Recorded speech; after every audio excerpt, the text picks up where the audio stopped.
Give it 1 second for it to catch up.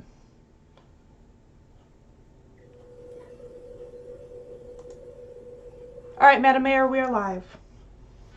Thank you. I'm opening the meeting of the Budget and Finance Committee Thursday, May 14th at 9 a.m. Ms. Rakowski, will you call roll, please? Mayor Lake. Here. Councilman Brown. Here. We have the city auditor, Mr. Brad Million, with us today. The city clerk, Ms. Rutkowski. I do have Miss Miller is checking all of the background to make sure that this is running smoothly. So we have a quorum for all purposes of this meeting, Madam Mayor. Excellent. Is there any public comment cards? I have none, but we do have Ms. Collins to speak to the second item 5. Okay. If we could, let's start with item 1, the 2019-2020 audit review. So you should have in your packet the draft audit, and we are going to, Mr. Million's going to go through the pages. Okay. All right, Mr. Million, it's all yours. Great. Thank you, Lynn. And good to see you, Karen and Tony, albeit from a distance. We're all catching up with this new world. Hopefully everybody's staying safe and healthy and so forth. Oh, yeah. Well, I'd just like to start out and say that the audit went really fairly well. We had a couple hiccups, which you might expect with the accounting transition from Kathy to Mary. Certainly everything that happened is certainly fixable if it hasn't been so corrected already. What I'll kind of do is incorporate some of those challenges that we had this year as we kind of go through the numbers. And what I like to do is break it down between the different funds. Yeah, we have the general fund and the CRA fund and the cemetery fund. And, a lot of times I just like to start with the general fund, and that's kind of summarized with the budget on page 38 of that draft.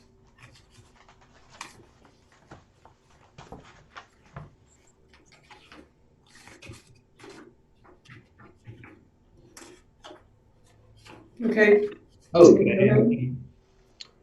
What we do is we always look at the actual to budget amounts, and we always see that there's going to be a few fluctuations, but you guys have always been really good at monitoring your budget and making sure you're not overspending and so forth.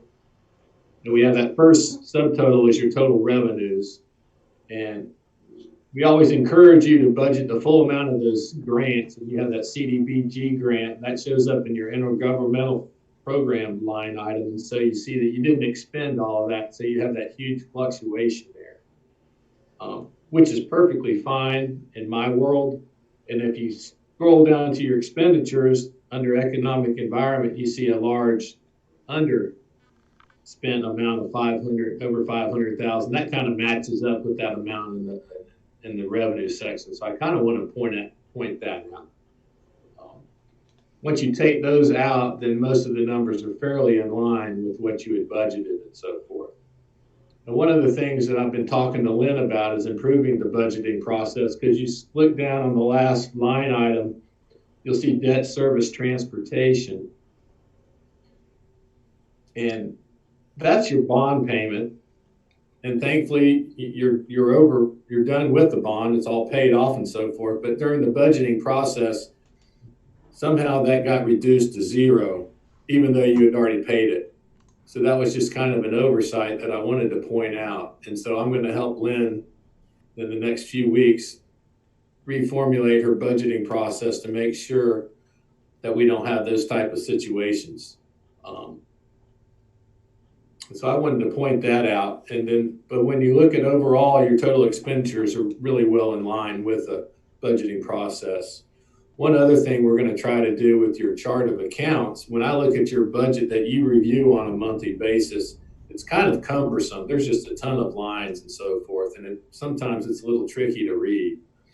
So what we're suggesting is that she can insert certain expense and revenue accounts, and then you click on your existing accounts that you're using to be subtotals of those accounts, and so it'll really condense it for you to make it easier to read.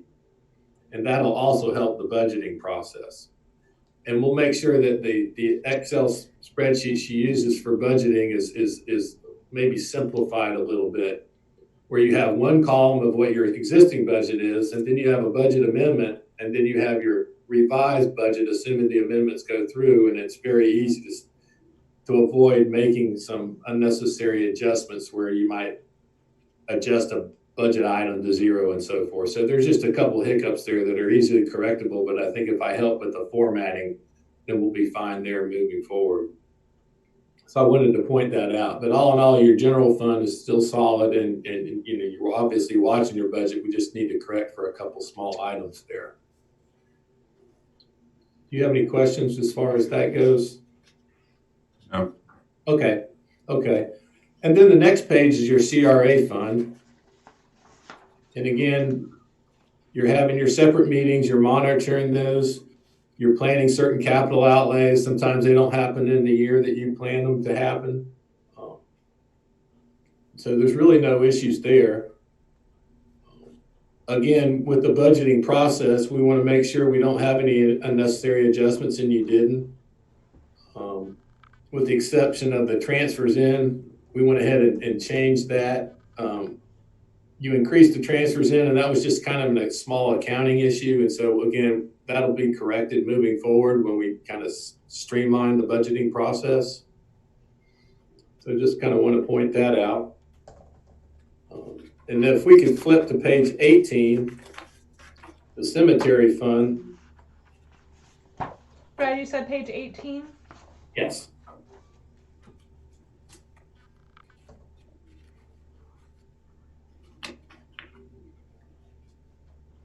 And that's reflects your balance sheet for your cemetery fund on page 18. You stay very strong. You have adequate funding there. You had some transfers at the end of the year that caused a little hiccup because the timing was a little bit off. But I just wanted to point out that you're accumulating costs, that so your capital assets have increased for the work you're doing in the memorial fund. And then the following page, on page 19, is the results of your operations for the cemetery fund. It's always hard to predict how many lot sales you're going to have. You know, it's pre-need lot sales. It's not, you know, so it's just hard to predict that. Your operating expenses are in line with the prior years. We always like to see an operating profit there. You had that transfer in down there. The fourth line to the bottom is a transfer in of $50,000. And that was one of the hiccups that we came across, was that it just so happened that the transfer occurred right at the end of the fiscal year. And the accounting got a little sticky, but we weren't consistent with how we were recorded on the cemetery side compared to the general fund side. Financials I received, it looked like the general fund side said you transferred 100,000 over, whereas the cemetery you transferred 50,000, and it was all date driven. And the actual physical transfers took place in October, so it just seemed like there was a little timing issue. Unfortunately, it would have corrected itself by the end of October. This issue would have resolved itself, but since your year end was September 30th, and that's when you chose to date some of the transfers, that's why it shows up as an inconsistency there. So we've talked ad nauseum about it with Lynn and Mary and so forth to correct that moving forward. So it's just making sure that the dates are consistent and that we account for it properly. Okay.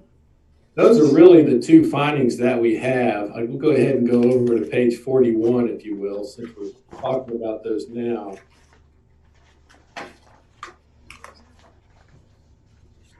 This is our report on your internal controls, and you guys are really sound as far as your internal controls.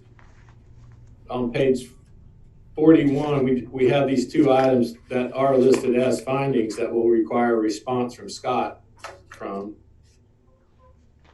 And it's basically what I've just mentioned. We had that timing of the transfer from the general fund to the cemetery fund.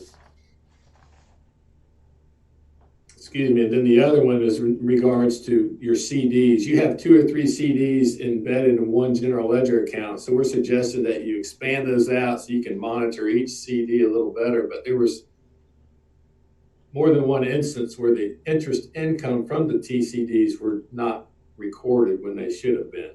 So we increased your revenue by $6,600 at the end of September because Mary wasn't aware that there were certain she was relying on statements coming in, and sometimes you don't get those statements.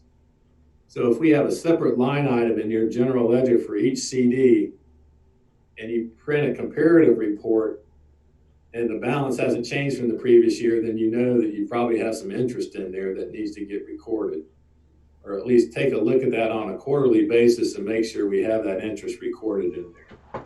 So again, it's an easily correctable item, and it's just something that transpired due probably to the transition. The other matter which relates to the budgeting is a lesser issue, and that is on page 45 in the management letter, where we have recommendations just to improve the operations. And that's where we indicate that we want to improve the budget amendment process to ensure that the budgeted line items are not reduced to zero for those line expenditures that have already been incurred. And again, if we format the budget amendment where you have the original budget, the amendment, and then a final column for the adjusted budget, it'll be real easy to see and avoid those types of oversights. Scrolling through the notes to the financial statements, really the big note disclosure is note 6, which starts on page 31, commitments and contingencies. And most of these disclosures relate to your air park. They had a really big year this year, as you well know. The settlement finally got, the lawsuit finally got settled, and they had their single audit with all their development going on and so forth, with all their funds coming from the FAA and the FDOT. So they were subject to a single audit this year. And in the course of doing their single audit, they had a couple findings where it's kind of a technicality, and we don't think there'll be any amounts that have to be refunded, but they were requesting funds on some of their requests for reimbursement from the grants that included a retainage amount that really technically hadn't been billed. It wasn't a cost that had been incurred where they had to pay out an amount. So technically, they shouldn't have been including those retainages on the amounts they were requesting from the grants. And so consequently, $152,000 from the federal and $17,000 from the state was a result of that process. They've already talked to the grant administrators and everything's okay. They can just correct it moving forward. But it's kind of a tricky process, and that's what transpired there. So I just wanted to point that out, that we have to put that in there. And then the following page, on page 32, it starts off talking about your CDBG grant and how much is remaining at the end of the year. And I understand you're not going to realize the full amount because it's just the process of approving people and so forth is not transpired the way it was originally planned. And then the rest of these disclosures are all about the air park and how many contracts they have outstanding and grants and so on and so forth. So they really have a lot going on over there. Aside from that, if we kind of scroll through the notes, on note 7 is your capital assets. It just discloses all the different activity you have. And then on page 35, your long-term obligations. The big news there is that your revenue bonds are paid off. The air park has a line of credit, and the reason they do is because it was kind of bridge financing until they get the funds from the government. There's a lot of activity right there. And then if we can back up, if we may, to page 20.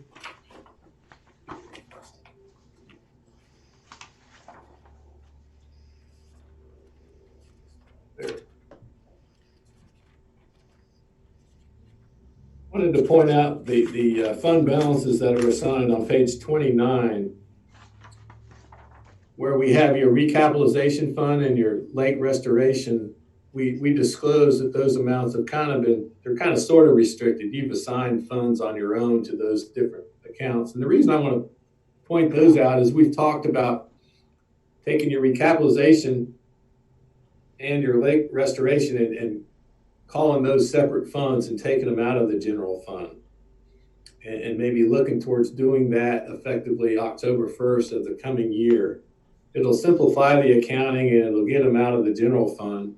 And we can start showing those as a separate fund in this report. And I think that might be a little more beneficial to you. Cost-wise, I'll be willing to absorb that because it's going to make it easier for me because I do these year-end reconciliations. They cause a little accounting. It's a little different having to journal entry those things in and keep them tight and so forth. And I think that's probably how you intended them to be in the first place. And so that's something that you can just make an ordinance and just say we wish to establish a lake restoration fund and we wish to establish whatever you want to call it, recapitalization or infrastructure fund effective October 1st. And then I can help with the process where you just basically take them out of the general fund. And so they'll be reported separately. They'll have their own budgets and it'll just be a little easier to handle that way and so forth. And so, if I may comment on that, Mr. Million, council sees the budget separately so that we can account for those funds that are each in each account or each fund, if you will. Mm-hmm. So now, what has happened in the past, and I'm not entirely sure how we came to decide on this process. These were established prior to me being involved in this level, but those budgets were then incorporated into the general fund for accounting purposes. And so when going back into Nancy, Kathy, and then Mary, they were taking the budgets that you as council were adopting as separate budgets and reincorporating them back into the general fund for QuickBooks and accounting purposes. And so after discussions with Mr. Million through this audit year, we have all come to agree and are very excited to just extract those from the general fund for our budget purposes, and that way you can see them separate and they'll be reported separate as we move forward. Very well put. And it gets tricky from the standpoint that on your general fund budget, you have an amount going to the lake, and then the lake has an amount coming in from the general fund, and that kind of gets zeroed out when you put them together as one fund. So that it definitely makes it easier for me and probably easier to understand for you as well. Okay. Is it going to be set up kind of like separate, like the CRA and the? Exactly. But the recapitalization fund will be considered a special revenue fund because it has a definite revenue source. Right. And so on page 16,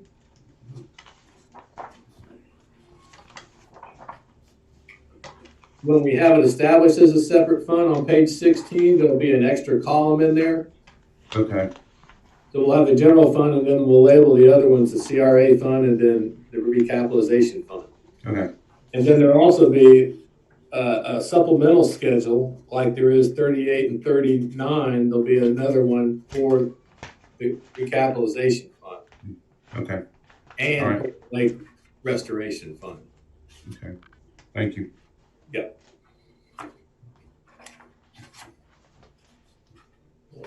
Very good. So, Ms. Lynn, you're going to make a note that you'll need to bring to council an ordinance to separate those funds out.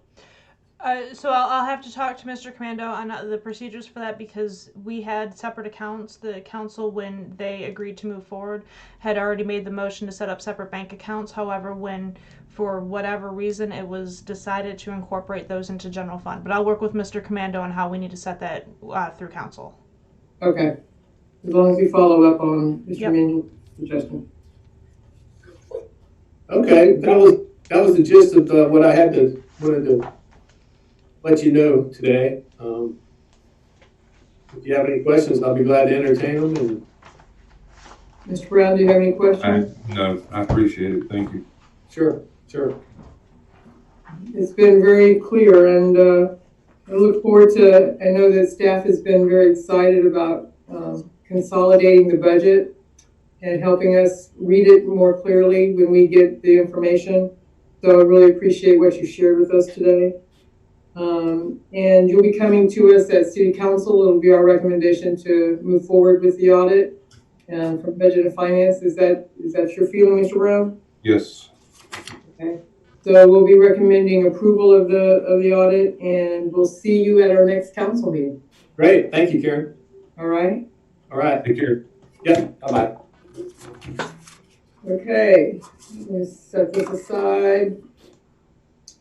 We are now on item 3, review of budgets, projects for remaining fiscal year 19 and 20. Ms. Rakowski, do you want to take us through this? Yes, hold on one second, please. Can you go help Mr. Million just close Scott's computer, please? Yes. Thank you. Okay. So at the last budget and finance meeting, Scott shared that, or Mr. Cornelius shared that he had some conversations with the county auditor and projected a loss of revenue of about $109,000 between our two accounts, both general fund and CIP. We don't have an exact number yet, and we're still seeing our income coming in lagging a couple of months. So I'm looking forward to June's numbers so that I'll have a good idea of what that's actually going to look like in reality. But I plugged in our numbers, our current numbers, into that same formula and found that we, I'm sorry. YouTube had to talk to me for a second, that our projected loss is no longer $109,000, but it is, and let me pull this up. Let me do a screen share.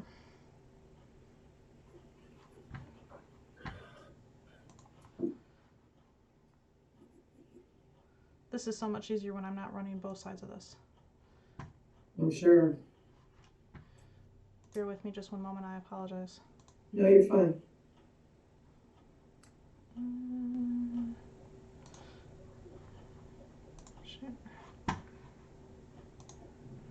Okay, so can everybody see that? Looks Yes. like it. I got it on YouTube. All right, so our now projected loss, worst case scenario, is potentially $94,000. That's coming about $60,000 from loss of revenue from these two lines, taxes and state shared revenue within our general fund, and another $33,000 coming out of our state income infrastructure, which is our CIP budget. I'm going to take this off.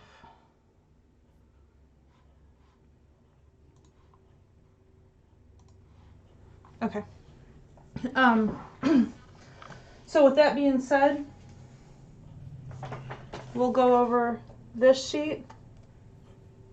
Okay. Right here, I moved it to horizontal or landscape mode so that we could see all of the columns. I'll explain it to you. The first column is just our real numbers as of May 7th. The second column is what was budgeted. The third column is where we fall if we ended the year that day, if we were over or under, or how much we have left in that line item. The fourth column is a difference based on the projected. So in the income, I did it by category. We're projected based on the model that we mirrored from the county, a loss of about $43,000. So instead of anticipating $594,000, we're looking at the potential, and I cannot stress potential enough because we do not know, about $550,000. The second loss is in red, and that's our state shared revenue, and we're looking at a loss of revenue of about $16,800. Over on through page 1 and all through page 2, you'll see that our projected revenue is pretty much the same as what we've originally budgeted.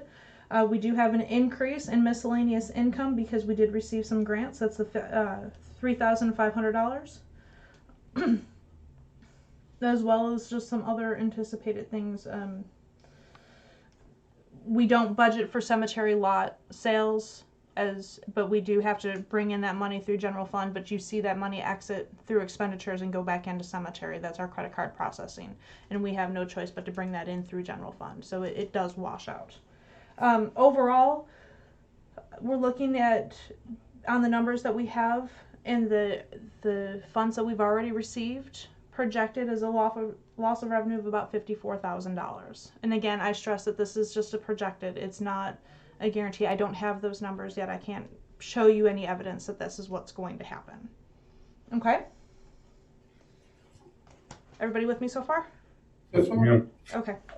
So going into the expenditures, what I did was a simple math through most of these line items is that I took what we had spent through May 7th. I divided that number by 7 because we were 7 months into the fiscal year, and then multiplied it by 12. So if we continue to spend the way that we have spent for the past 7 months, this is what our projected revenue or our projected expenditures would look like. It's not an amazing way, but it gives you a quick snapshot of what we're looking at.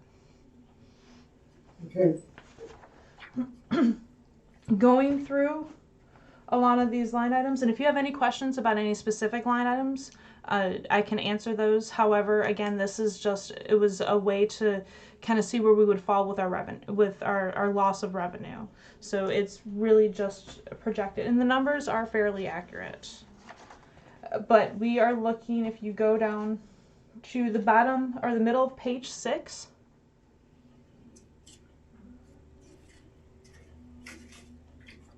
because of our conservative spending and our conservative way that we do take care of or we do budget, we're looking at an actual loss of $16,000. Now, again, this is just an estimate of projected, so that $54,000 has been made up through different ways that we have spent throughout the year, some things that we haven't moved forward with, and again, some of the things that Mr. Million was saying as far as the transfers.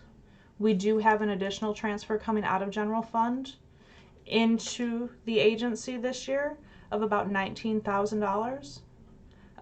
And as I had already had a conversation with Mayor Lake, this is more than appropriate to take out of not necessarily our budget this year, but what we consider our reserves, because it's a transfer that should have taken place in the year prior. Okay. So if you look at the fact that we have an additional transfer of about $19,000 and we actually are projected a loss of revenue of $16,000, if we just hold tight on some of the projects and be extremely conservative with our spending throughout the next couple of months, I believe that we're in really good shape. Okay. My recommendation to the budget and finance, and we'll talk about the CRA a little bit as well, would be that we are going to have, I mean, this is going to change. It's a living, breathing document, and I really won't have a better, truer snapshot until the middle of June. But I would ask that the budget and finance considers meeting on a monthly basis so that we can renew our financials and actually look at our accurate income and what that's going to look at towards our budget. And then we can have those discussions and adjust accordingly. Out Okay. of the general fund right now, I would recommend, the staff's recommendation to the budget and finance is that you not look at budget amendments, but we continue to spend conservatively. Mr. Brown, do you agree? Of course. Very conservative. I apologize. That's a whole lot of words. So. Well, what I'm really hearing right now is that we can operate in the manner in which we've always operated without having to make a budget amendment right now. And we can still move forward with the things we said we were going to do, but we're not going to spend aggressively in getting all of those things done in a fast pace. Is that what you're saying? Yes, and that I would take this month by month, and that the budget and finance takes a good look at this every month so that we can maybe pick and choose on what we're going to move forward with. Okay, we can do that. Do you agree, Mr. Brown? Yes. Perfect. If you move on to page 7, then this is our CIP. This is that second, the second projected loss of revenue that we were talking about. It's about $33,000. It's bringing our annual budget that we had of $254,000 down to $221,000. This is where we have our roadway improvement projects come out of this. Because of timing with the contractor last year and some of the plannings for Patty Street, most just about all of our improvements, our right-of-way improvements that were supposed to happen last fiscal year ended up being paid for out of this fiscal year. So we're almost a year behind without dipping into our reserves for within the CIP. That's where you see the $143,000 that has already been spent. Those were finishing up the projects of Petty Street and the 2 intersections that we had in our plans for last fiscal year. With me so far? So far, means we can't spend any more money. Is that what you're telling me? Well, our CIP isn't looking bad. We have about $230,000 cash on hand, and plus we have about $240,000 in wrapped up in infrastructure CDs. So we could potentially move forward with some projects. I know that council discussed the possibility of bringing in Nelson Street or Nelson's Point, and with the with our streetscape project and the repaving of 21, because they're going FDOT is going to be doing some improvements. So once I get that timeline, we can look at maybe rewording our contract or changing our contract with Michael Baker is to not necessarily do Azalea Place, but utilize funds to improve Nelson's Point. Can you refresh my memory about Azalea Place? What was the reasoning behind doing that section right there? Is it outdated? Was it to do with the one-way street, or? So some of it had to do with the council's decision to make Azalea Place a one-way street, and then if you'll look at the roads, some of the tie-ins are starting to. It's kind of an ugly word, but are starting to fail. They're starting to show those signs of failure. There's some cracking in there. It was one of the higher ranked on our windshield, which, Mayor Lake, I apologize, I did not email that to you yesterday.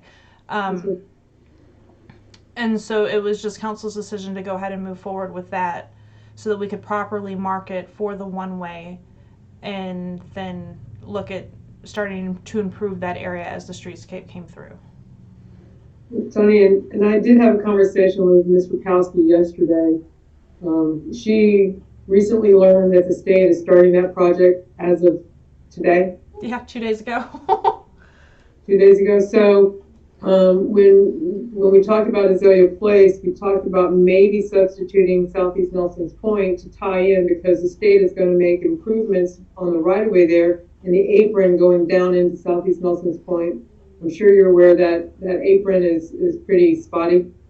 Mm-hmm. And going down that street. And so we discussed substituting Southeast Nelson's Point for Azalea, since the state is going to be coming through as late as, this fall, early spring, and making sure that we take care of that issue while they're doing the work on that particular section. What do you think? Oh, I totally agree with that. I mean, I know how bad that road is right there, so, and it would be smart on our part to jump on board like we've done in years past.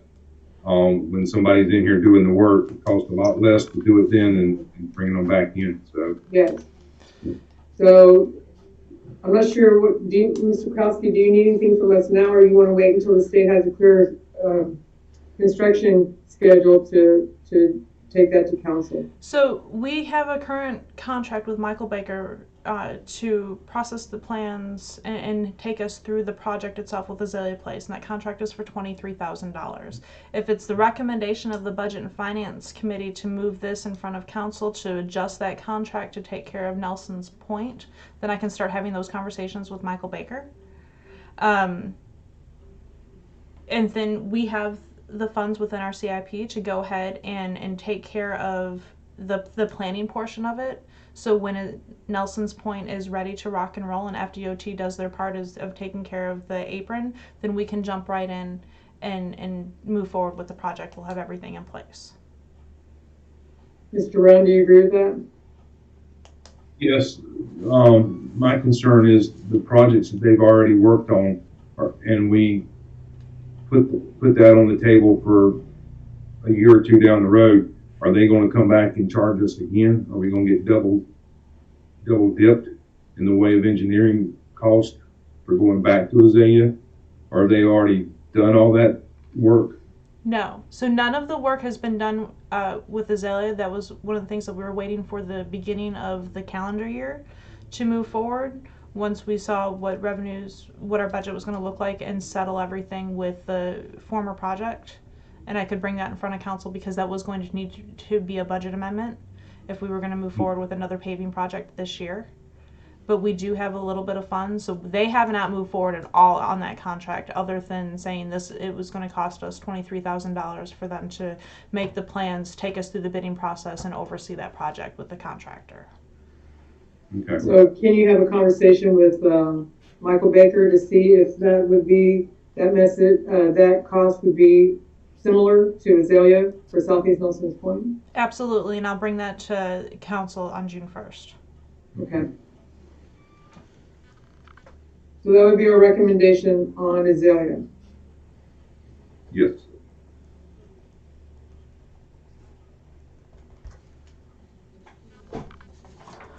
Okay, the rest of it, I did not put anything in these columns because those are all fixed. There are recapitalization and our grant for the CDBG, so there's really not a whole lot to do with those numbers at this time. They weren't anything that was affected by the pandemic. Okay. Okay. I got a quick question, and it's not pertaining to this, it just come to mind. The vehicle that we had, or we're gonna have to replace that. Yes. Where is that going? I mean, we have insurance. Are they gonna cover the whole replacement of a truck? The adjuster was out yesterday to take pictures.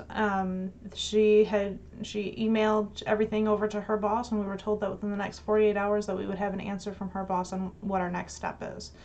She believes that it was totaled, but she couldn't say for certain. In which case they'll pay for the damages for repairs or replacement. Okay. Thank you. Anything else on general fund or CIP? I have nothing. No. Was it clear as We're mud? gonna closely watch it, and we're gonna meet monthly, and we'll watch it on a monthly basis, right? Yes. All right. I'll go ahead and throw this out. In the month of June, I'm going to only be able to meet on Fridays. Friday mornings, Friday afternoons, it doesn't matter, but I am pretty well swamped Monday through Thursday. Okay. Madam Mayor, do Friday mornings work for you? Absolutely. All right. We'll make sure and schedule them. I'd like to schedule them the back half of the month because we'll have all of our numbers for that month in. Okay. You got it. Thank you. And good for you, Tony. I'm glad you got business. That's good.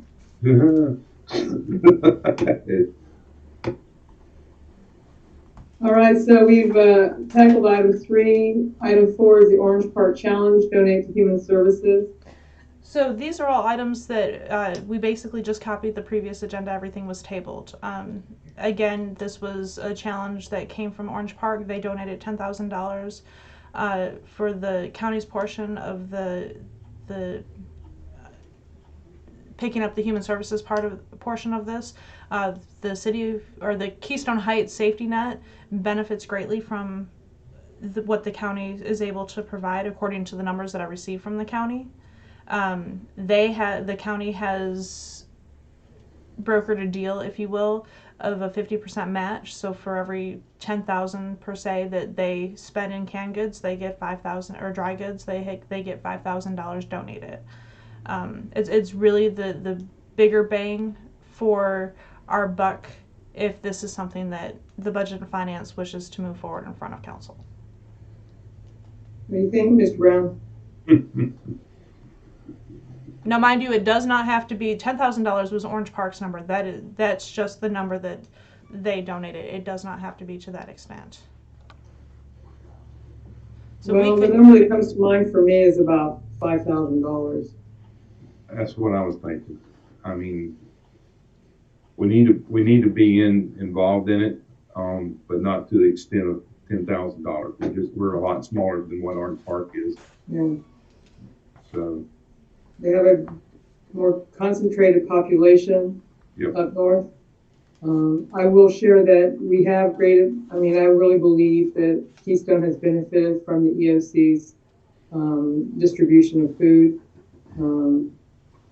So I would like to participate because we are part of the county. And 5,000 is kind of where I feel comfortable. Are you in agreement? I'm there. Excellent. So, is that a budget amendment for us, Ms. Burkowski? That's going to take council, a motion from council on June 1st to go ahead and make that amendment. And then at that time, we can cut the check and make that donation. And then when I bring the end of year budget amendments to you, we'll see that for approval. Okay. Well, then count us as participating. All right.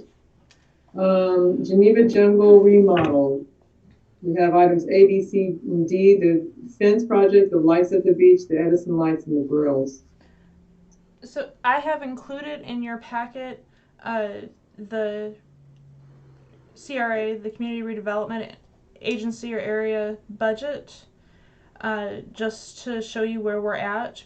I discussed earlier the additional transfer that's coming out of general fund into the agency's budget, plus we did receive additional funds more than what we had budgeted for from the county for their part. So we're sitting really good right now within the agency. One of the things that I had shared with Mayor Lake in a conversation yesterday is that's within our area, and if that's going to be one of our focal points, then I believe that the agency's budget is an appropriate place to spend money for the beach.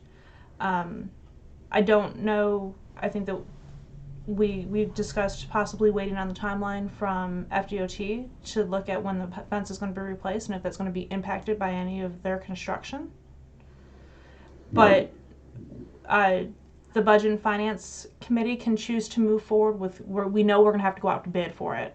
So the Budget and Finance Committee can recommend to council to move forward with the bidding process so that we can get a cost idea, and then we can look at it from there. We have the ability to reject any bids or all bids, or choose not to move forward with that project, but at least we'll have an idea of what it's going to cost, and you can make a decision at that time if you want to move forward with the project.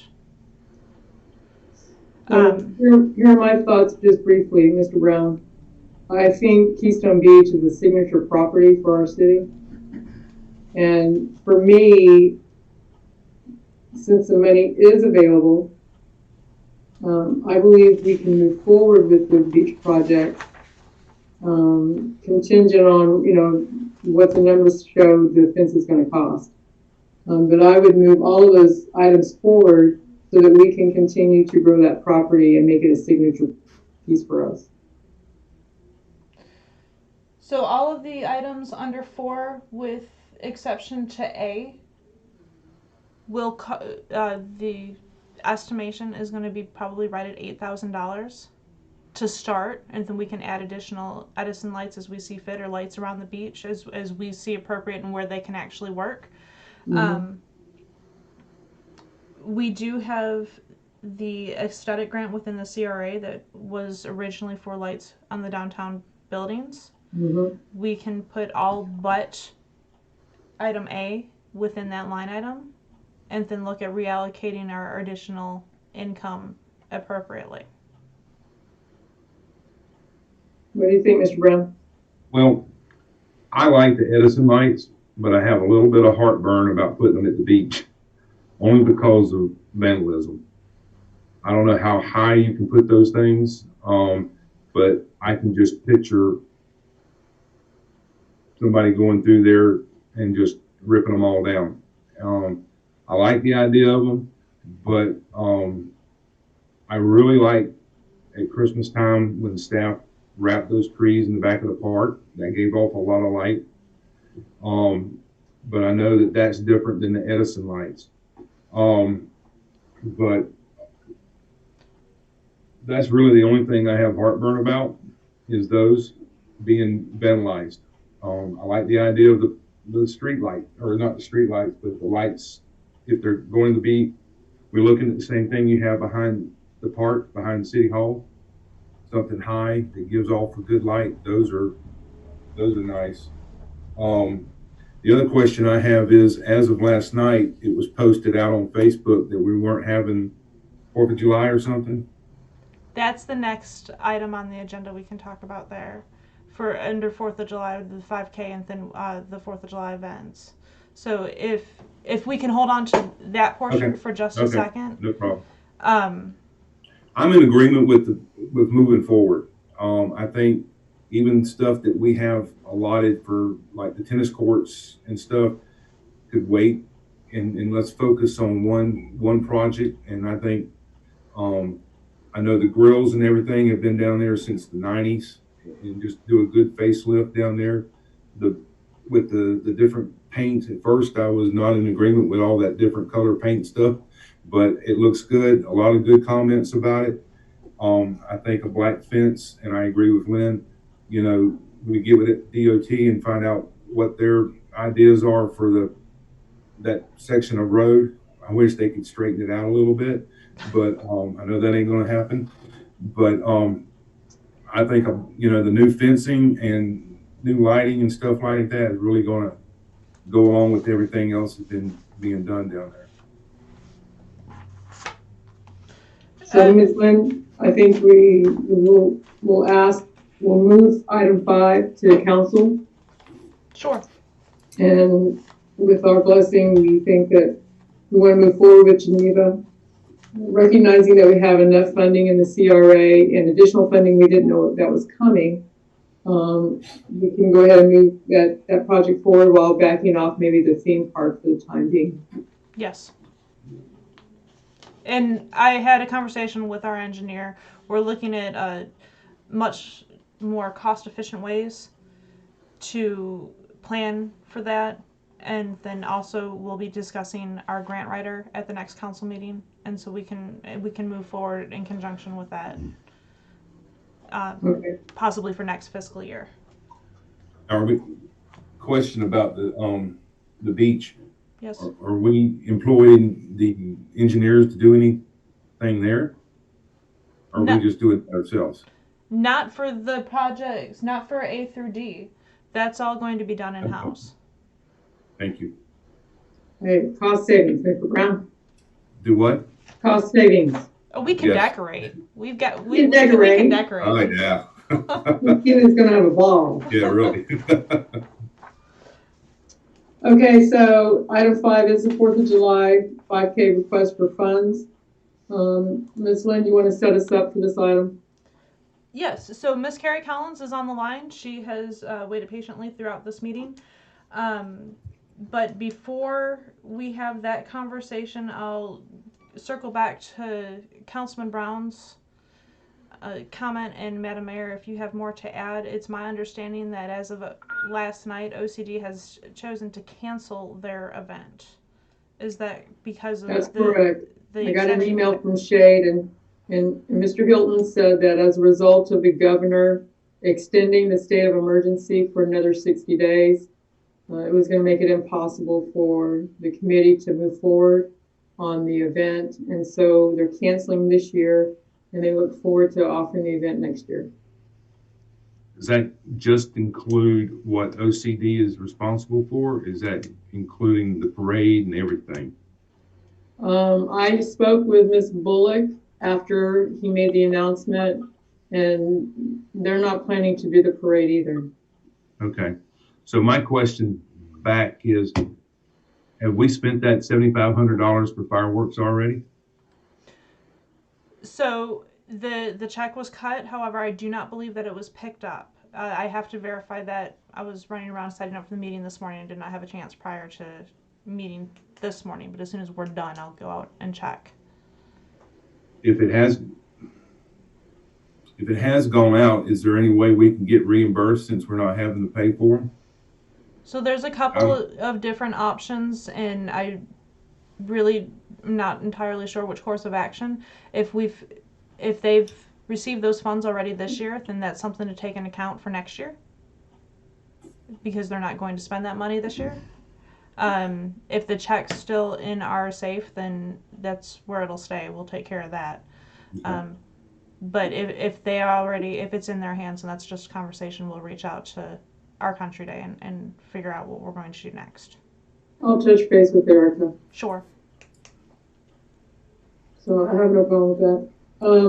But having that been said, then that means if the governor has extended the state of emergency, it's not going to make it possible for anybody to get a road closure. Right. That's my understanding from FDOT. They're on a really a day-by-day basis to see how this works out, but they cannot approve events with that. Well, they let me go back on that. They cannot approve events that aren't done within the guidelines. Now, if you can show that the guidelines are going to be met, then that's something that both the sheriff's office and the FDOT has expressed that they'll consider moving forward on. And I believe Ms. Collins has already been in contact with, I know she's been in contact with the sheriff's office, and possibly FDOT, she might be able to speak on that. Hi, good morning, everyone. I have been in contact with the sheriff's office with Sergeant Ponsky, and who I met with him actually on Tuesday. And we rode the route, and we were coming up with a detailed plan for deputies and volunteers. And we have a second meeting scheduled for May 26th to solidify, all the parts and pieces involved. So he had an estimation of a minimum number of deputies that could do the event, and it was 5 at $550, but that would require me to come up with 19 volunteers.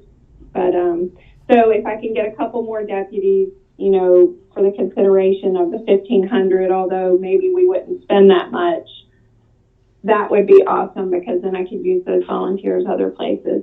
So I had heard about OCD canceling their event. I wasn't sure about the parade, but I'm perfectly happy to continue to move forward and reach out. Haven't reached out to DOT, but reach out to them and see what the guidelines are as far as being able to meet those and get it approved within the, the parameters so that the event could go forward. I personally find it a little interesting, that maybe the emergency order is like day by day, like the city clerk was speaking, because, I just heard the governor say on a press conference that,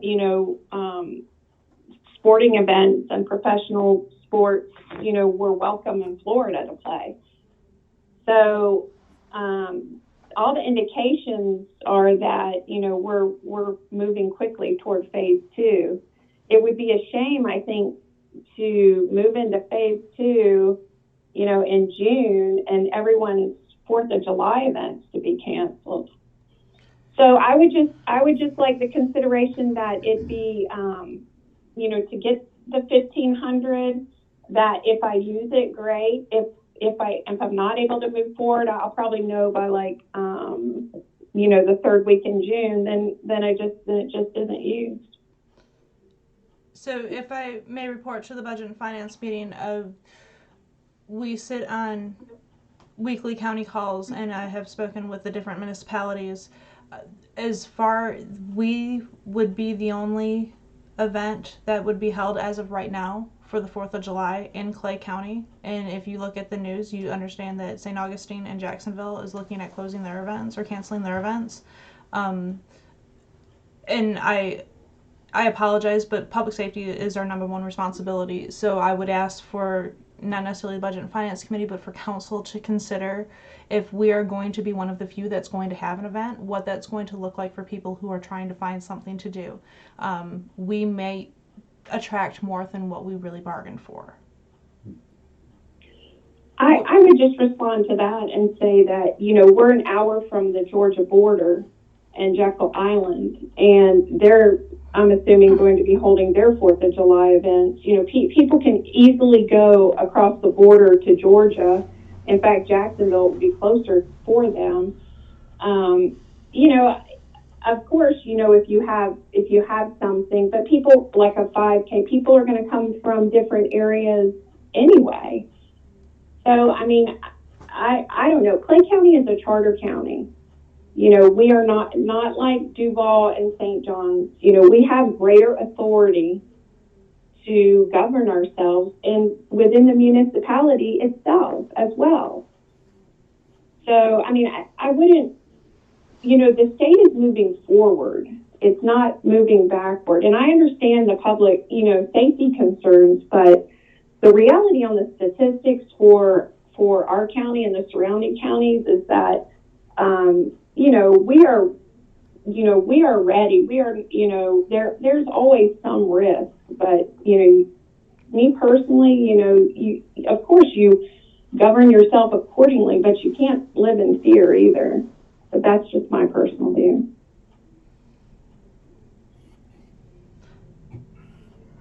All I'm asking for is the consideration of the 1,500. If it gets used, great. If it doesn't, it doesn't. So here's where I think we kind of need to go with it. Trying to walk a fine line between staff concerns about being responsible for public safety and my concerns about being responsible for public safety and Ms. Collins' response for moving forward. I think we have probably a 2-week window, which would lead us up to our next council meeting, to really gain some clarification about where we are as a state in the pandemic.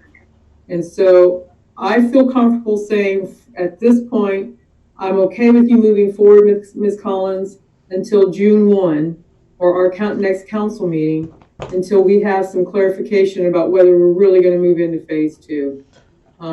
And from that point, I think as a council, we need to call it, whether as a council, we're going to be responsible for the public safety and have a say in that, or whether we're going to say we don't have any concerns about public safety and, roll on. How do you feel, Mr. Brown? I totally agree. My biggest fear is we know what 4th of July is like.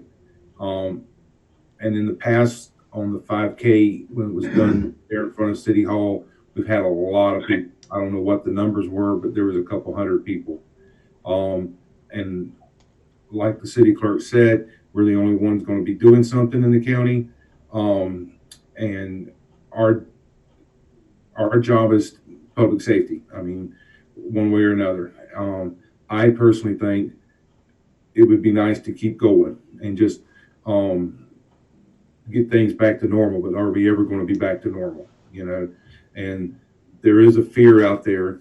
And so I think we keep abreast of it, of what our EOC and what the governor's office is telling us. And I go back to how hard it is to get a road closure to begin with. And with all this and the fear people do have, what is FDOT going to, what are they going to do? I do agree with you, Mayor, that she needs to just go ahead and we make a decision in 2 weeks. And because you're going to have to, there's a lot of putting this thing together that she's already done. We're not going to stroke a check for $1,500 until the event anyhow for the deputies. So, but I agree with, waiting till our June meeting and make a decision. Also at the June meeting, you'll see a construction timeline for the repaving, resurfacing of State Road 21. One of the things that I had talked about with the project manager was that things like our light poles are going to go in first, and that they're going to have to start doing some construction on our sidewalks because all of our utilities are going underground, and so that's going to take effect far before we actually see the repaving, the bulb outs and things like that come through our downtown area. So we'll have a better idea, seeing that they did start 2 days ago, when their construction project will impact our area. Okay, and that's all good information. We need to look at that, all of that holistically in terms of how it impacts motion, traffic, all of that. Businesses. Right. Business, yeah. Which is another subject altogether. So I guess what we're saying here to you, Ms. Collins, is we're in agreement with supporting your project, and council will make a final decision about our participation and the responsibility of public safety at our June meeting.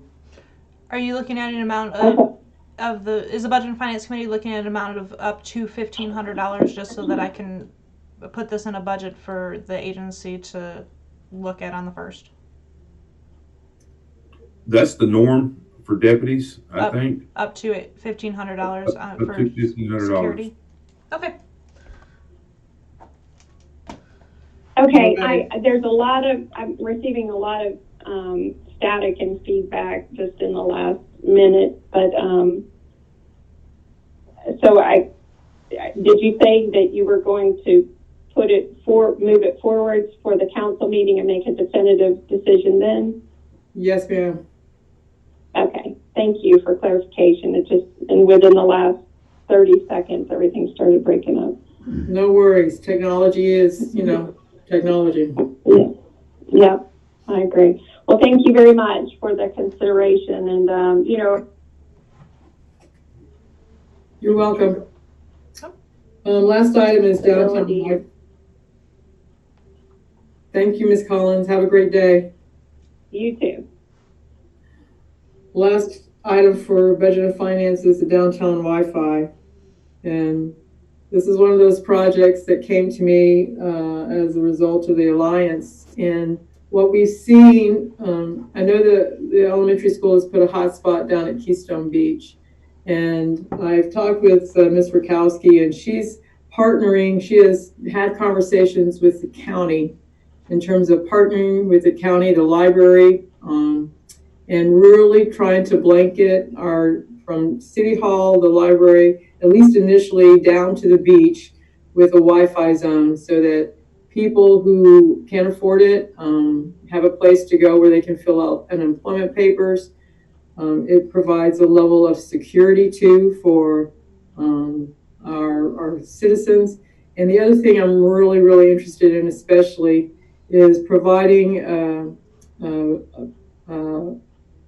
jumping point for local businesses. It's really, this is a very difficult time. And I think as a municipality, anything that we can do to help create some seamless platform for them to be able to advertise their business, I think that we need to help provide. So I wanted to give Ms. Rakowski a little bit of time to explain to us what she's learned from the county. So I've reached out to county IT, to the library, as well as private businesses or private entities, and what this would take to set up. And I received at the low end $30,000 to the high end of $120,000 as a turnkey operation to make a seamless Wi-Fi zone from the beach down to the light, and we can break that up into segments. If the Budget and Finance Committee would like to consider this as a project within our agency, we can move it forward to the agency's meeting on the 1st. So that we can start allocating some funds towards this project, and I can continue conversations of a possible partnership, hopefully with the county, as they already have a similar network set up as our library, and so we would spend some funds to expand that, make it bigger and better so that we can utilize it for our downtown area, if that's something that they're interested or that's something that they'd be willing to do or even capable of doing.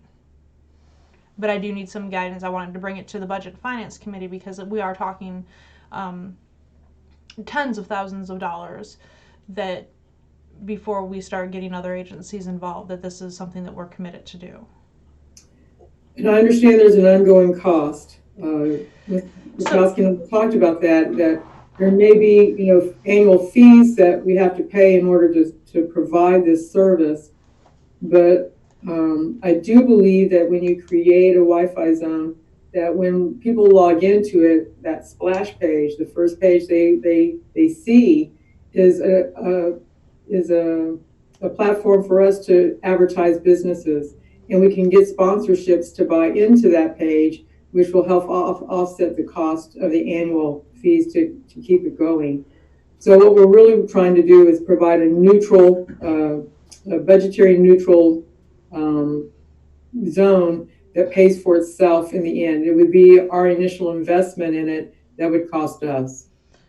And I will say, because I'm learning new information on this almost every day, I had a conversation with the company that put in our security cameras. That was one of the higher ends of that $120,000. If we start putting in the infrastructure to do a seamless Wi-Fi zone, then that sets us up. We'll already have the infrastructure in place and cut down costs if we wanted to add additional security cameras to protect our downtown area moving forward. So there are additional benefits that could potentially offset the costs up front for this project. It just need to know if we want to move forward with it.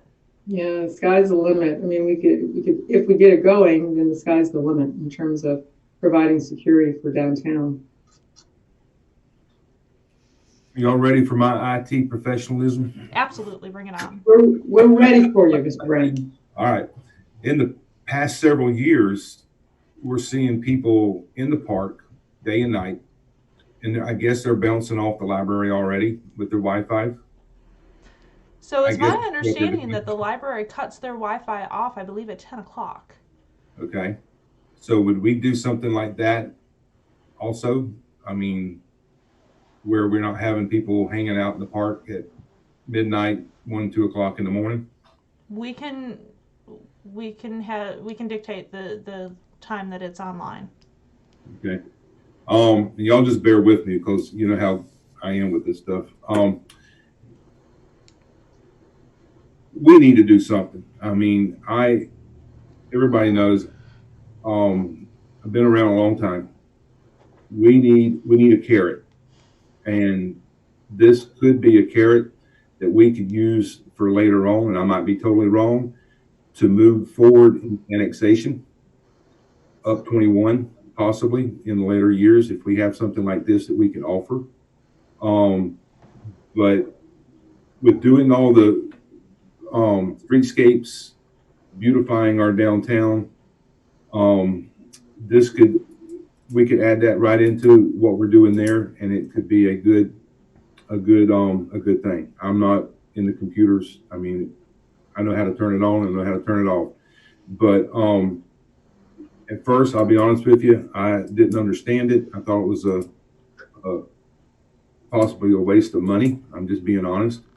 But after, listening and looking at this, and we got to get on board. I mean, we need to have a mindset that we have businesses downtown that are hurting. They were hurting before all this Corona stuff started, and they're going to hurt, even more. And if we can help them a little bit and put back what they're paying in taxes and stuff over the years, and benefit them, I'm totally for it. I wasn't, I am. We brought you over to the Just technology. depends on how much it's going to cost. Well, and it really is an investment in downtown. I really feel like we would be, frankly, on the cutting edge, Mr. Brown. I mean, this would be Well, Mayor, this is kind of cutting edge stuff. Mayor, all these years, and you've been around, so you know what I'm getting ready to say, is that we, the business downtown has always said to the council that you don't care about us, stuff like that. And we do care. And it's our responsibility to help them out. And if this can help them out along with the streetscapes and really give it a big bang and have some activities and stuff down there after all this mess is over with, I'm all for it. And I applaud you and Lynn for looking into this, and we'll just go forward and see how the rest of the council feels. Okay. Excellent. I would just, I know it's not on my agenda item, but I would just have the comment as a homeowner on the park and having vandalism concerns of a recent broken window. Someone picked up a grapefruit and threw it in the back part of the house and broke a window. And driving by the ice cream shop across from Clyde's and seeing the congregation of people there using the Wi-Fi, and my concern would be, the vandalism and the public safety of more vandalism at the beach and just, people congregating in the park. So as a homeowner who has a house right there on the park, and having experienced already vandalism, I see the benefits as well, and I think it can be a good thing, but it would definitely need parameters to ensure that it doesn't increase the issues that have been happening consistently. So those would just be my concerns. Thank you. I think when we put the lights up and we redo that park and the lights that are in the nature park, I still call it the nature park behind City Hall, whatever, and that will give our law enforcement a better, when they're driving by, they can see people, and when they're not supposed to be in there, they're going to, they'll take care of the situation. Same thing for downtown. When we put street lights on both sides of that street, it's going to light the place up. Yeah, I think that we can come up with policies that'll be responsible. And I do believe that if we create a Wi-Fi zone and then later implement more security cameras that CCSO can access, that we reduce the vandalism and we reduce the amount of crime, because everybody's going to know there are eyes in the sky. So I think future forward, maybe not this year, maybe a year down the road, we have a very sophisticated, a very comprehensive Wi-Fi zone, a very comprehensive security zone, and nobody is going to want to mess with us. And this is something that once the agency decides to move forward with this project, we can incorporate those in our conversations that council has asked Mr. Cornegay to work on with our relationship with the sheriff's office. Yes. So I guess from us, Mr. Brown and I agree that we'd like to move the downtown Wi-Fi project forward to council to get a full conversation going about what that looks like. I agree. Okay, and so the next question that I have for I'm actually looking for your opinions on this. Our CRA meetings are generally scheduled at 5:45. We get in, take care of business, get out. I'm thinking that we'll probably have to meet at least at 5:30 so that we can have conversations, or that the agency can have better conversations and we're not crunched for time. Or would you even look at the possibility of earlier than that? I don't know where we're going to be at. We're waiting for phase 2. We can't open our chamber until possibly phase 2. Right. So I don't know if we're going to be doing a virtual meeting or if we're going to be able to meet in person. Right. I am okay with 5:30. We're talking about 2 items: the Geneva General remodel, and we're talking about the downtown Wi-Fi. I think we can get that done in a half an hour, don't you think, Mr. Brown? Yes, ma'am. And then you're also going to be discussing the 4th of July. About 5:15. I'm okay with 5:15, and then if we have to take a recess, we can come back at 6 for council. Okay. Yep. Okay. Anything else for the good of the order? We've had a lot of fun today. Yeah. Took care of a lot of stuff. And you're going to schedule a meeting for budget and finance for the end of next month. Is that correct? Probably right around this time will be the earliest. So the middle of June. Okay. Okay. So, and then we'll meet again at the beginning of June. Yes. Anything else, Mr. Brown? No, ma'am. All right. Y'all have a great Thursday. Thank You you too. as well. Thank you.